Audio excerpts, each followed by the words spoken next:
Մահվան պատճառը այսպես կարող եմ նախնականով ասել, որ այնտեղ գնացել է սրտային անբավարարություն, սիրտ-թոքային անբավարարություն, արհեստական ապարատային վիրահատությունից հետո վերվել է մեր բաժանմունք,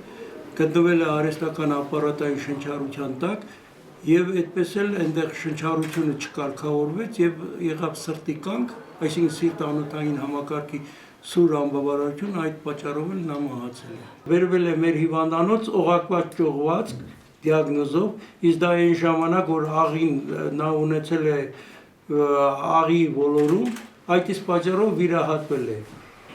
Իսկ մնացածը առաջին անգամ, որ նա ընդունվել է մեզ մոտ, հաջորդ օրը մենք տեղափոխել ենք գաստրոենտերոլոգիական բաժանմունք եւ այնտեղից նա տուն է գնացել։ Այսինքն ճողվածքը ոլորվել է, այդ ճողվածքը ոլորվել է, աղին սեղմվել է եւ անպայման պետք է հրատապ վիրահատեին, որովհետեւ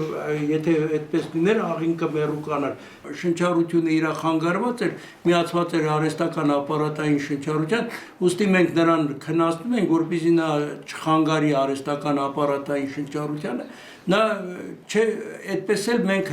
չենք կարող կողմնորոշվել, այնտեղ գիտակցությունը կար թե չկար, բայց նա կարող եմ ասել, որ գտնվում է նարկոտիկ քնի մեջ։ Ձեզ մոտ տեղափոխվելուց վիճակը ինչպես է գնահատում, ինչ վիճակում է եղել։ Ծանր է եղել, եթե հիվանդը,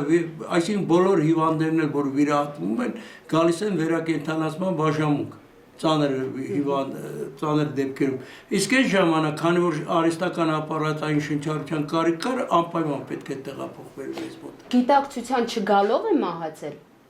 Նա քնած է եղել,